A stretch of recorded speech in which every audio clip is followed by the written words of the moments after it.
Hello everyone, আশা করি সবাই অনেক ভালো আছো। আর তোমাদের আশীর্বাদে আমিও অনেক ভালো আছি। তো দিনটা ছিল 15ই মে, বাংলার পয়লা জ্যৈষ্ঠ, আমার জন্মদিন। তো দিনটা শুরু হয়েছিল প্রতিদিনকার মতনই, সকাল সকাল স্নান করে ঠাকুর ঘরে গিয়ে একটু ঠাকুরের পুজো দেখা।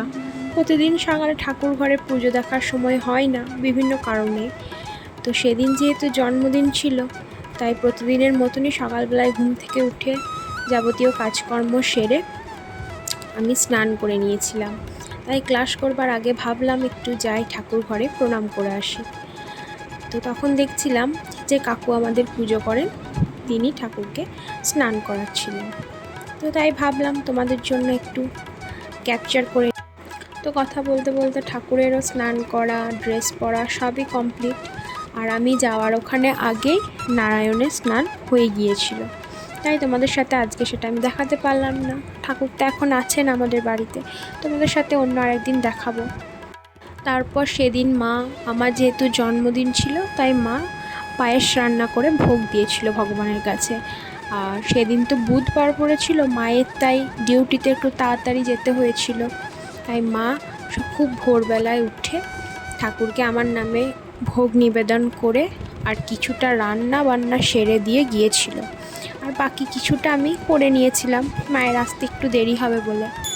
তো দেখো সকাল সকাল ঠাকুরের পুজো হয়ে গেল এইদিকে। এবার চলো যাওয়া যাক বজরংবলীর কাছে। ওনাকেও আমি পুজোয় প্রতিদিনই করি, সেদিনও করেছিলাম, তাই তোমাদের সাথে একটু দেখিয়েও নিই।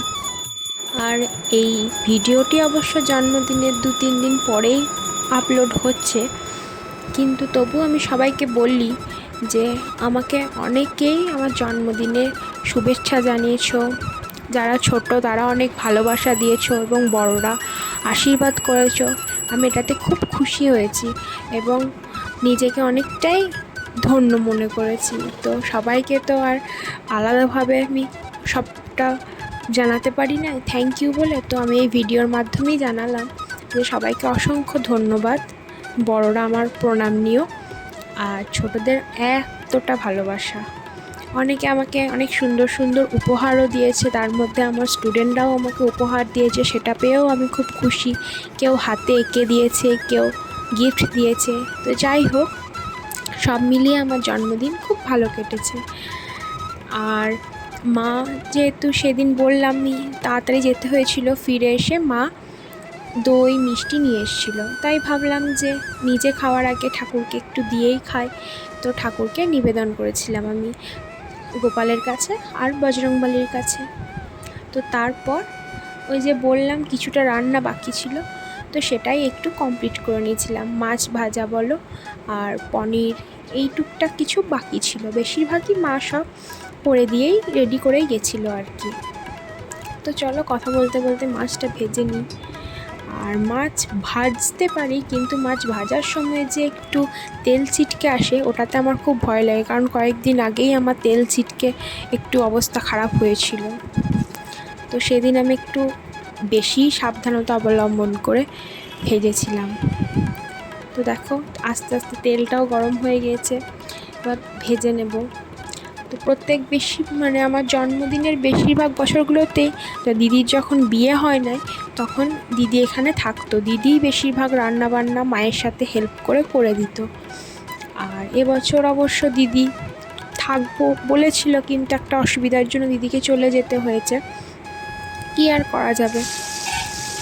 আর আমার জন্মদিনে না কেক আনা হয়, কিন্তু আমার বেশ ঘরোয়া টাইপের, সকালবেলায় উঠে পুজো দিয়ে মায়ের হাতে রান্না খেয়ে পায়েস খেয়ে এরকমভাবেই জন্মদিন পালন করতে ভালো লাগে। কেক কেটে সেলিব্রেশন করতে ভালো লাগে না বলবো না, তবে আমি তো ওটাতে অতটা অভ্যস্ত নই, তাই আমার খুব একটা মন হয় না। আমার এই রকমভাবেই ভালো লাগে বাঙালিদের মতন জন্মদিন পালন করতে। যাই হোক, দেখো রান্না বান্না সব প্রায় শেষের দিকেই হচ্ছিল, আর দিনটা খুব গরমও ছিল। আমি রান্না করতে করতে পুরো ঘেমে গেছিলাম। আমি একদিনই মাকে হেল্প করি না নয়, কিন্তু মাদের মতন তো আর সবসময় রান্নাঘরে থেকে রান্না করি না। তাই এক আধ দিন রান্না করতে গিয়ে ভাবি যে মারা যারা সবসময় উনুন বা গ্যাসের সামনে রান্না করে তাদের কতটা কষ্ট হয়। তাই আমাদের উচিত তাদেরকে সবসময় অ্যাপ্রিসিয়েট করা, তাই না? আমাদের জন্য আমাদের পছন্দের খাবার আমাদের মুখের সামনে তুলে ধরার জন্য সারা দিনটাই বলতে গেলে রান্নাঘরেই কাটায়। তাদের তো অনেকটাই কষ্ট হয় বলো। আমি এক আধ দিন রান্না করতে গিয়েই বুঝতে পারি বাইরে বাইরে কাজ করা আর সবসময় আগুনের তাপে কাজ করার মধ্যে অনেকটাই পার্থক্য। যাই হোক, সব কিছু আমার মোটামুটি প্রায় শেষের দিকে। তো চলো, আমি সেদিন কয়েকটা ছবি তুলেছিলাম, তোমাদের সাথে একটু শেয়ার করে নিই। এটা আমার নতুনই জামা ছিল, তাই পরে নিলাম জন্মদিনের দিন নতুন নতুন। তারপর যেমন সবার বাড়িতে দুপুরবেলায় মা বাবা বড় মানে বাড়ির বড়রা আশীর্বাদ করেছিল। আর সেদিন আমার সেরকম কাউকে বলি নাই, আমার পাশে একটা বান্ধবী আছে, ওর জন্মদিনেও আমি যাই, ও আমার জন্মদিনে এসেছিলো, তো ওই আমার ক্যামেরার পিছনে ছিল, তাই ওকে তোমাদের সামনে আনতে পারলাম না। এই যে মা আশীর্বাদ করলো, পায়েস খাইয়ে দিল, আমিও টুকটুক করে বাবাকে একবার মাকে একবার প্রণাম করে নিলাম। তো সেদিনকার মতন আমার জন্মদিন এখানেই শেষ হয়েছিল। আর সেরকম কিছু তো হয়নি, মা কেক বানিয়ে দিয়েছিল, কিন্তু সেটা ওই জমজমাটভাবে সেরকমভাবে কাটি নাই। তো সেই দিনের সমস্ত অনুষ্ঠান দুপুরের খাওয়া দাওয়ার মধ্যে দিয়েই শেষ হয়ে গিয়েছিল।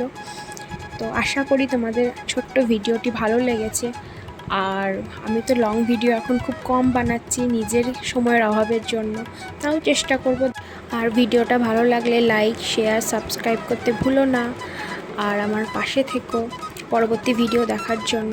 টাটা সবাইকে।